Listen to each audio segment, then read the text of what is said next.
కదంబం ఎలా తయారు చేయాలో చూద్దాం.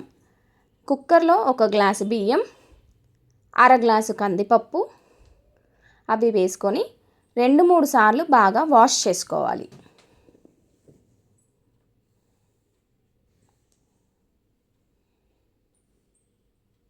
అలా వాష్ చేసిన దాంట్లో 1 గ్లాసు బియ్యానికి 3 గ్లాసుల నీళ్లు పోసుకోవాలి. కుక్కర్ మూత పెట్టి స్టవ్ మీద పెట్టాలి. దాన్ని 2-3 విజిల్స్ వచ్చేంత వరకు పెట్టుకోవాలి. ఇంకో స్టవ్ మీద కడాయి పెట్టుకొని ఆయిల్ వేసుకొని మనం ఇందులో ఏవైతే కూరగాయలు వేస్తున్నామో సోరకాయ, క్యారెట్, దొండకాయ, టమాటా, బీన్స్, ఇంకా వంకాయ నేను కట్ చేయలేదండి, కట్ చేసి వేస్తాను. వంకాయ నల్లగా అవుతుందని కట్ చేయలేదండి. అన్ని ముక్కలు కట్ చేశాక వంకాయ కట్ చేసి వేసాను. ఒకసారి కలుపుకొని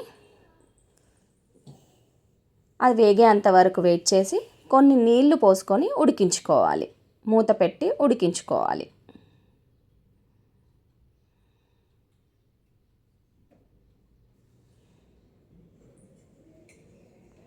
ఉడికిన తర్వాత చింతపండు గుజ్జు పోసుకోవాలి.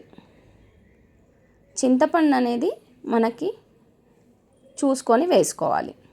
ఉడికిన తర్వాత అందులో చిటికెడు పసుపు, తగినంత ఉప్పు, కారం మీరు చూసుకొని వేసుకోండి. మా ఇంట్లో పిల్లలు ఉన్నారు కాబట్టి కొంచెమే వేసుకున్నాను. ధనియాల పొడి, కొంచెం బెల్లం,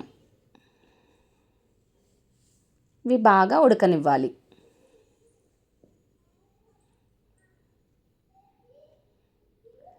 తర్వాత ఉడికించిన అన్నం, కందిపప్పు ఉంటుంది కదండి, అది ఇందులో వేసుకోవాలి. ఇంకో కడాయిలో నూనె కానీ నెయ్యి కానీ వేసుకొని తాలింపు పెట్టుకోవాలి. దానికోసం జీలకర్ర, ఆవాలు,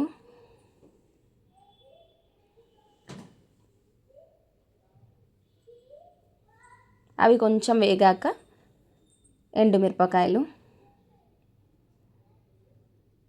చిటికెడు ఇంగువ,